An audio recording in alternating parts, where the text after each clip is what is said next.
Well, howdy diddly dandy there, chums. As I, Captain Steve, and today, chums, I have a video for you guys in the viewerverse on the things that I would like to see in the next expedition. Heck yes! So hopefully you're going to like these ideas. But first off, let's run over to Johnny 5, the Quicksilver Synthesis Companion Robot, whatever his frickin' name is, it's too bloody long. And yeah, I'm hoping that when we start our new expedition, as soon as we're able to get into the Nexus, I'm hoping we can go into collect expedition rewards and pick up what we actually achieved in our previous saves for the new expedition. So yeah, I could be rocking around in my golden vector from the word go, and my golden helmet and awesome jet pack. And I'm wondering, what are we going to be given for rewards this time around, chums? Well, if we go into collect Quicksilver items, and if I go into appearance, because a lot of these rewards have all been cosmetic. I mean, you can get a vector, but you just can't get it in gold. You can get that golden, you can get that helmet, just not in gold. However, I'd like to see this Viking armor set appear in gold so I can match to my helmet, because at the moment I look like a bit of a mishmash, hence why I'm not wearing it right now. And also, my multi-tool. I'd much like to see that in gold too. That'd be frickin' ace, wouldn't it? Maybe a golden skin to apply to any multi-tool would be sweet, or just a golden starting pistol. Heck yes, the man with the golden gun. Right, something else I'd like to see utilised a little bit more inside of the expeditions is perhaps some lore. Some lore around these guys inside of the Nexus. I mean, they're awesome, aren't they? The amount of crafting that's gone into these little chappies. Yeah, you. I love that texture on your head. It's frickin' excellent. It looks like a garden spider here in the UK. But yeah, we don't really understand where these guys came from or why they're on the Nexus. No sort of backstory to them at all. They just appeared one day. And yes, although we have had some lore given to us behind them, or we've learned some of their personalities in the weekend mission lore, if you're new to the game and you haven't done all those previous weekend missions, you won't have a clue why these guys are here, or any sort of inkling into their personality. They're just freaking furniture. So yeah, I mean, he's too good looking to be furniture, aren't you? Yes, Mercury, yes, checking himself out there. And we've also got Tethys over here. Now, Tethys is a sublime model. I mean, yes, he has got a little bit of a pouch to his belly there, but he has got some awesome sneakers. It'd be nice to know where he got those awesome kicks from. Heck yes, I'm looking at your trainers. No, but look how awesome that model is. The actual 3D constructed head there.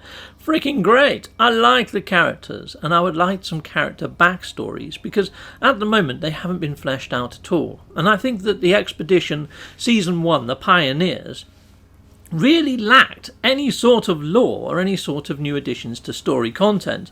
And considering that we had the weekend mission lores with Ariadne disappearing into a different sort of area of space, the Void, and we got an imposter. That's not the real Ariadne there, people. If you're new to the game, you probably have no idea what I'm on about. But yes, we had weekend missions, and they were so freaking versed in lore. It was really lore rich.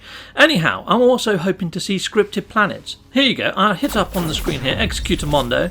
So, scripted planets, I would like to see maybe the planets from all of the demos back in E3 times, 2014, 2015, and so forth and so on. All the demos that they showed to IGN. There were some beautiful planets scripted, like this one, Araya V, is kind of like, infamous inside of the actual community, this planet. People would love to go visit there. So we had the Hello Games hubs in Expeditions 1 in the Pioneer. Why not add in these planets that were demoed back in E3 into the game? And people are probably thinking at this point, but Captain Steve, they're procedurally generated. They're in the game somewhere. No, there's actually a folder inside of the game files that said E3 build. I think it's been removed now. But yeah, there are people that accessed all the models in there and could see that this was a separate sort of build entity. So technically, Hello Games could just seed a new star, stick these planets in, stick the build in, and we could go and visit Solef Prime. We could go and visit Araya V. Heck yes, we could go visit all of these sorts of planets. So yeah, I believe that they were scripted, and there's a good reason as to why I believe they were scripted, which I'll get to in a moment. But yeah, I would like to see scripted hubs. I mean, people keep saying that they would like to see cities. Well, this planet, the Solef Prime, had little structures all over it. Rather than having, foliage or, plant life, it had like little industrial complexes. They could make a more industrial planet. Well, they could give us some of these other planets that we saw inside some of the tech demos all the way back then. And the reason why I say tech demo is I honestly don't believe that this was part of the actual game that you could actually physically play. This was a demo that they built for Sony, they built for E3 to show what the game was capable of and what the engine was capable of. However, I don't think Sean Murray was all that honest about it. Here you go, here's a clip.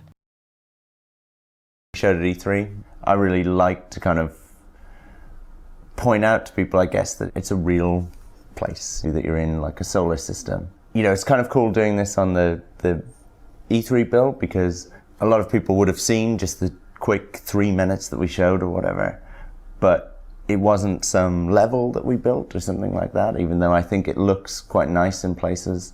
You know, it's a procedurally generated. So he was quite adamant that it was procedurally generated, but then hear what Grant Duncan said 2015. What we wanted to do was create a few key concepts that would capture the vibe of this lost world, this No Man's Sky. And like, if anyone's seen the video we released years ago now, the E3 video where you walk down to the watering hole and the antelope run away, this was the piece of key art that kind of influenced that. So there we go, John. So that was the key concept art that influenced the E3 demo. So it is scripted. Yeah, it's not in the game. It really isn't. So yeah, but it could be. They could bring those planets in, chums. Yeah, those missing worlds. They could bring them into the iteration, which would be freaking excellent, wouldn't it? And just as a heads up, chums, there is only 5 days remaining on the current expedition, and this is the recording of the 10th of May. So yeah, anyway, if you guys have got some ideas of what you guys would like to see, you know, your mind-blowing ideas, heck yes, your ideas are freaking ace, stick them in the actual comments. That'd be great. Heck yes. And until next time, people, goodbye, goodbye, and goodbye again. I want to say a massive great big thank you for watching. If you like what you see, please like and subscribe and hit that notification bell. And thank you to my backers over on Patreon and on YouTube membership. If you do want to support this channel, you could just not skip my adverts. That throws revenue down my avenue. Or stay with Captain Steve a little bit longer and hit something on this screen. Heck yes, and there's also merch on this screen now. Awesome!